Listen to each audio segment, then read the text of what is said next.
So here we are at the October War Panorama in Damascus, Syria. This museum was built to commemorate the war that was fought by the Syrians, Egyptians, other Arab states against the state of Israel in October of 1973. In this war, Israel ended up defeating all the Arab states, and we end up seeing that one of the aftermaths of this war is that they ended up making peace with Egypt in the Camp David Accords.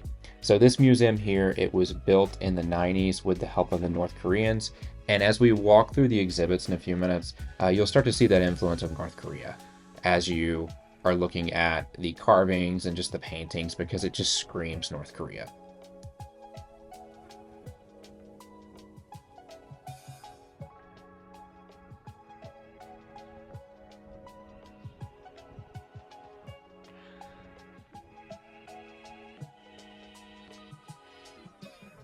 So this is Kristoff from Sweden. He's been sick the last few days, and he has been on a diet of, what was it? Antibiotics mainly. And potatoes? Potatoes and tea and antibiotics, paracetamol. I'm feeling so. What do you so think it good. was that got you? I think it was Austin from Texas. Alabama. Alabama, Yes. sorry. Austin's the capital of Texas. Yeah. But yeah, don't drink the water here or you'll end up like Kristoff. Yeah, okay. You can use me like a bad example. Yeah. Yes. He was probably the 6th out of 12 people to fall to the bug here in Syria. Outside the museum, there are a number of military vehicles that were used by the Syrian army throughout the last 50 plus years. A lot of these are going to be Soviet-made vehicles. On the opposite side of this, which we'll see later on in the video, there are a number of captured Israeli military vehicles and just objects that they've got out on display. And so the wording that's describing each of these is a little funny in English, but we'll get to see that later on. Here we've got the capsule. It's a Russian capsule that took the first Arab into space and the only Syrian, and his name was Mohammed Faris.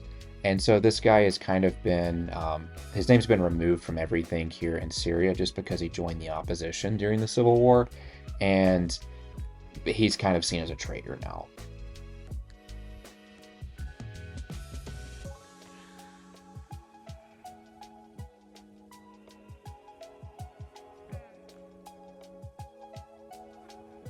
As we walk towards the entrance here to the panorama, you'll see on the right side here on the building, the first of two murals. The other is on the opposite side.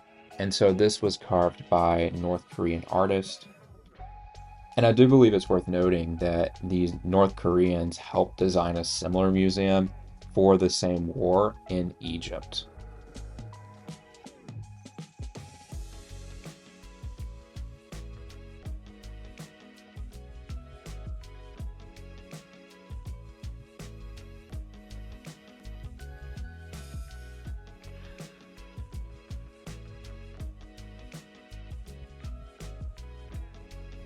As you walk into the main entrance of the panorama, you'll see there's a number of different paintings from historical events throughout Syria's history.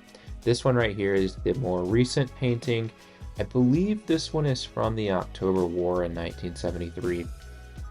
As we go around, you'll see there's a painting of the Kingdom of Ebla, along with one of the Kingdom of Palmyra with Queen Zenobia. You also see a few additional images of the Muslim invaders and the Crusaders surrendering to the Muslims. Right here you've got Queen Zenobia on the main stage in Palmyra, which you may recognize from some of the ISIS images where they executed people in Palmyra. That's the same stage there. The one next to it on the right is of the Kingdom of Ebla. Here we are getting into the Muslim period. This image we're looking at here are of the Crusaders surrendering to the Muslim invaders. You can see them laying down their shields and swords.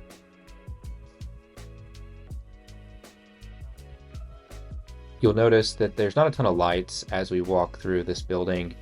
The reason for that is because the power bill can be fairly pricey in Syrian dollars, and there's not a ton of tourists that come through here. probably get a handful of groups a month if I had to guess. It's just not the biggest tourist attraction in the Middle East to come here. But as soon as we would leave a room, the lights get cut off. The tour continues and you walk right into this side room where they've got what was like a propaganda video that you watch of the October War. And I chose the front seat right in the middle with the comfiest chair, which I imagine if Hafez al-Assad sat here, this is probably the one that he chose.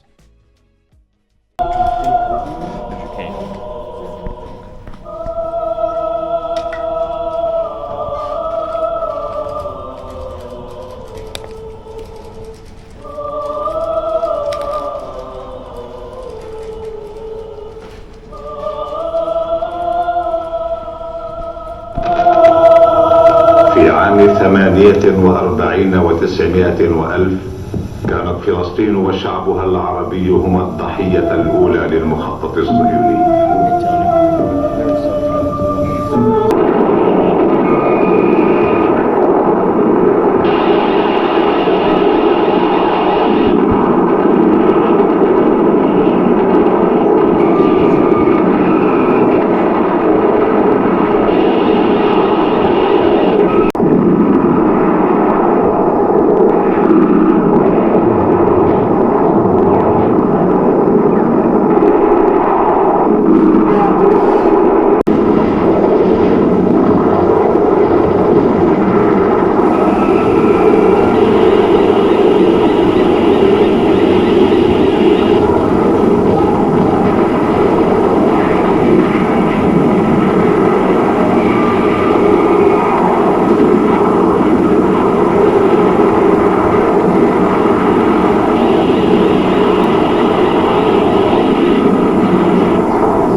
So once you finish the propaganda film, you go upstairs, the tour continues up to the main attraction, which is the panorama here.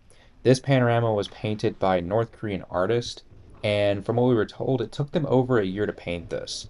There's a bunch of fake toy guns like down on the ground, and they try to make it look real. None of it's real dirt. It's just all like super light, just so the ceiling doesn't fall in. But you sit on top of this what's almost like a carousel with these chairs on it. And then there's a narrator that's going to speak in English to you. But again, I chose the middle comfy seat.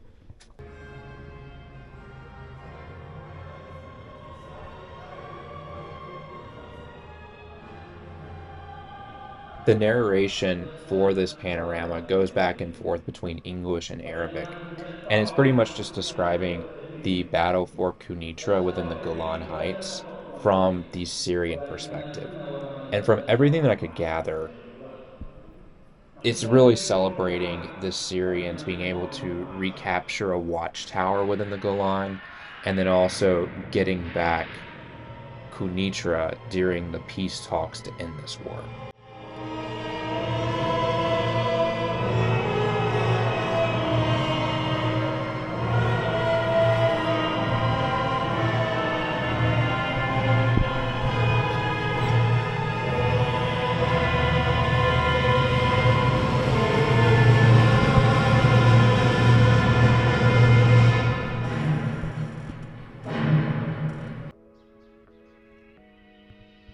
The panorama show ends as soon as you've done a complete 360 on these carousel chairs, whatever you want to call them. And now we're heading downstairs. The tour continues to the room, which I was kind of looking forward to seeing. It's got a picture of Kim Il-sung, who's the grandfather of Kim Jong-un, current leader of North Korea, and the father of current president of Syria, Hafez al-Assad. And so both of them are holding hands in this picture downstairs, and that's where we are heading now.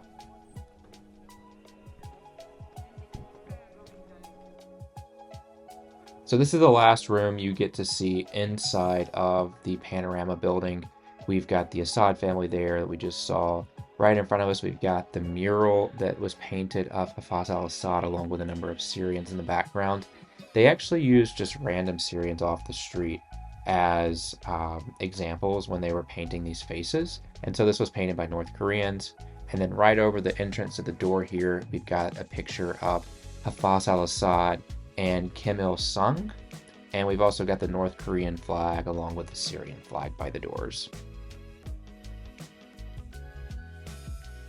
Here you'll get a better look at the Assad family. So you've got Bashar al-Assad's father seated, and you've got Bashar al-Assad standing up behind him along with his siblings.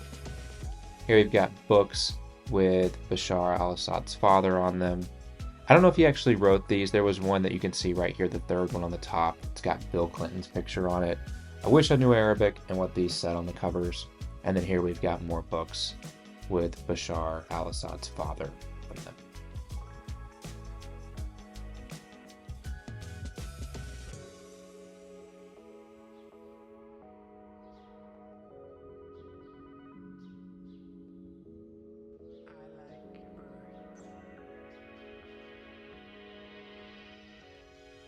So that concluded the inside tour of the October Panorama Museum. We've got a couple things to still see outside. One is the plaque on the wall in Arabic with the Syrian and North Korean flags, which you're about to see here. We've also got the other mural along with the captured Israeli military vehicles that we'll see in just a second.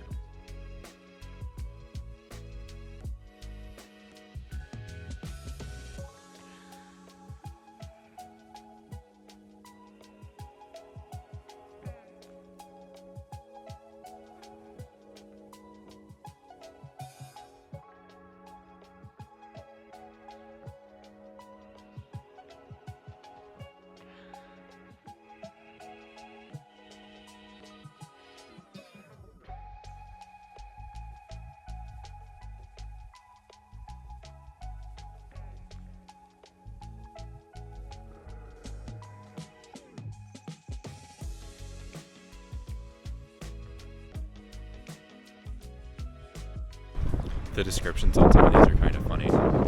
Some of them say the booty of the October War, and then this one here says the end of the aggressor.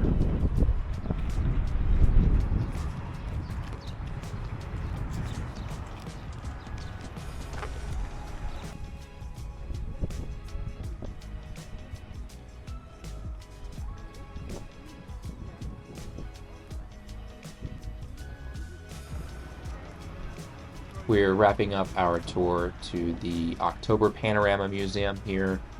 Overall, thought this was a very unique place to come and visit. Would love to hear your thoughts if you watch this video, so feel free to add a comment below.